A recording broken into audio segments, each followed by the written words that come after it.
제56화 시진핑의 롤모델 강희제. 강희제는 강희 대제로 불리우는 군주로 12명의 청나라 황제 중 4대 황제로 오늘날이 중국의 최고 지도부가 가장 주목하는 지도자이기도 합니다. 장쩌민과 후진타오 모두 이구동성으로 측근들에게 강희제를 배우라고 하였고, 시진핑의 롤모델도 강희 대제입니다.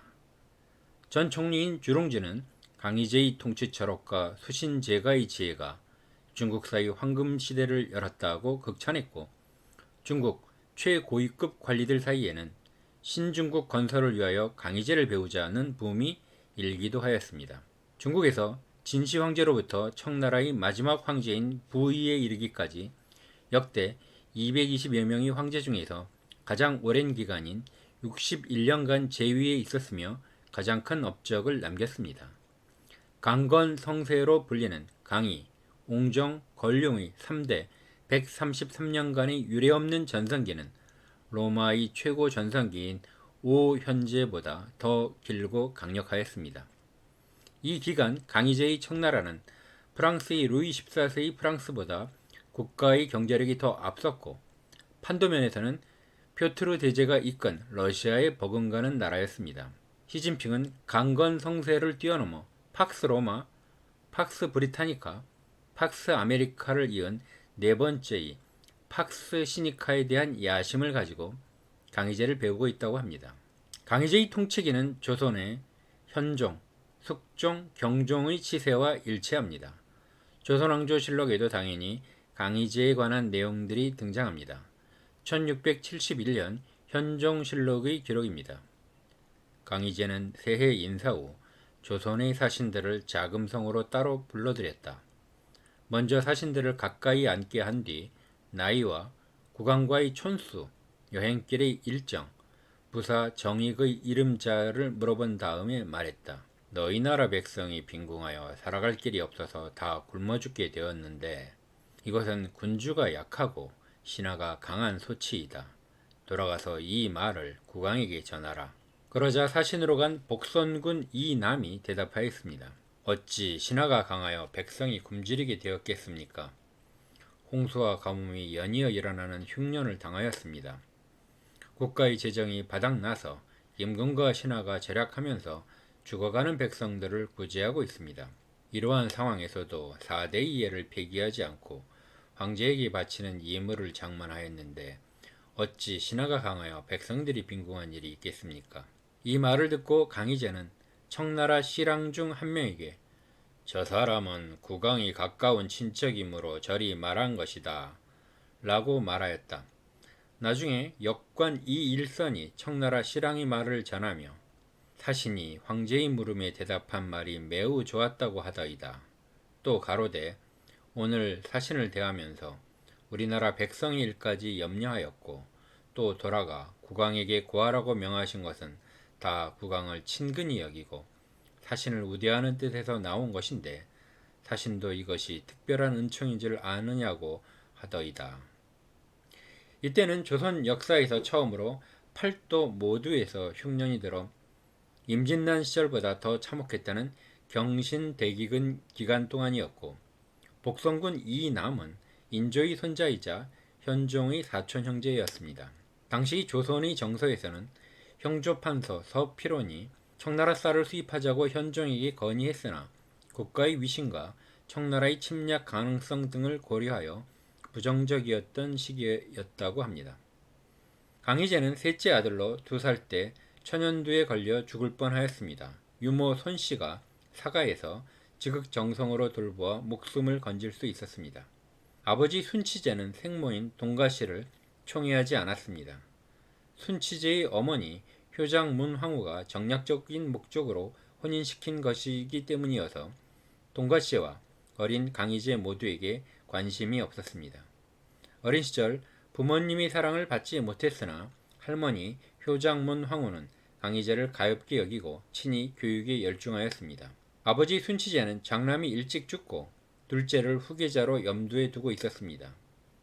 순치제는 천연두에 걸려 임종하기 직전 아담샤를 불러서 의견을 물었습니다. 아담샬은 셋째 아들이 이미 천연두에 걸려 면역력이 있으며 독소를 좋아하며 성군의 자질이 있다고 추천하였습니다. 다른 황자를 추대했다가 천연두에 걸려 죽으면 엄청난 혼란이 발생한다는 의견이었고 효장 문황후도 적극 동조하였습니다. 강희제는 독일 선교사의 건의로 황제에 등극한 것입니다.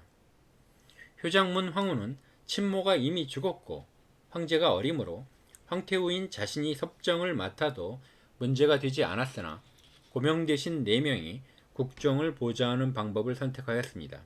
기세등등한 황족들을 통제하기 어려웠기 때문이었습니다. 그렇다고 아들 순치제 시절의 다유곤처럼 섭정왕을 세우면 황권의 약화는 명백했습니다. 차라리 4명의 고명 대신이 국정을 담당하고 자신이 재가를 하는 형식을 택한 것입니다. 하지만 몇 년도 안 되어 4명의 대신 간에 알력이 생기기 시작했습니다. 고명 대신 4명 모두 만주의 8기군을 배경으로 하는 신하들이었습니다. 그중 가장 강력한 신하는 오배였습니다.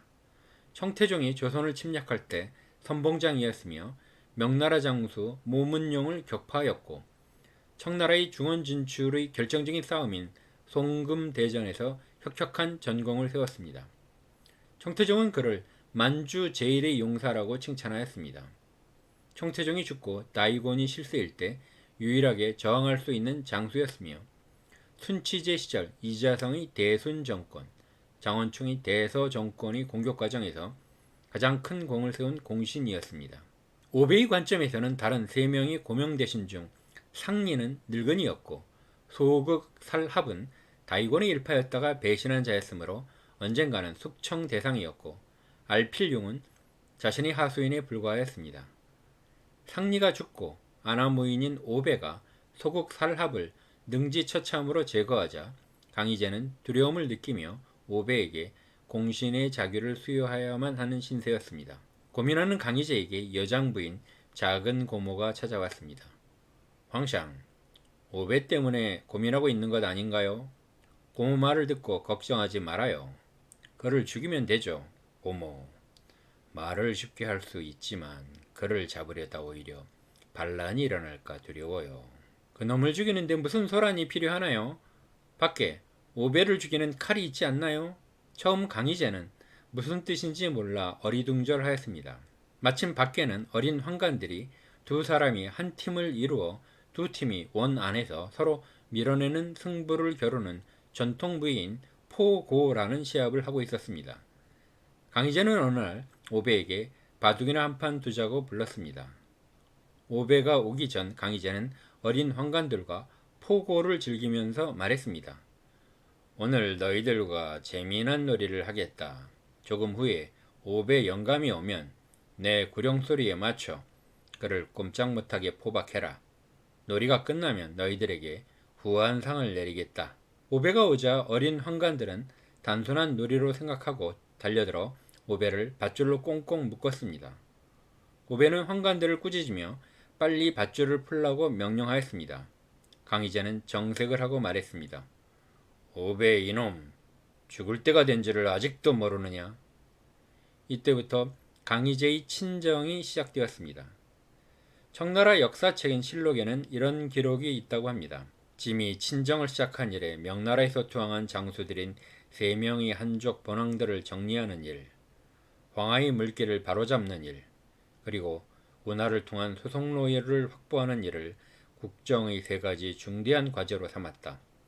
이 현안을 궁궐의 기둥에 걸어놓고 새벽부터 밤늦게까지 어떻게 처리할지 고심하였다. 강희제가 친정을 시작한 후에도 항복한 명나라 장수 3명인 오삼계, 상가의, 경종충은 번왕으로서 청나라의 반 이상을 지배하는 막강한 실력자였습니다. 강희제는 3번을 철폐하려는 명령을 내려 그들의 반란을 유도한 다음 이들을 모두 제거하고 불안 요소를 정리하였습니다. 강희제는 대만을 통일하는 데 20년이 넘는 세월을 보냈지만 무력보다는 협상에 의하여 대만 문제를 해결하였습니다.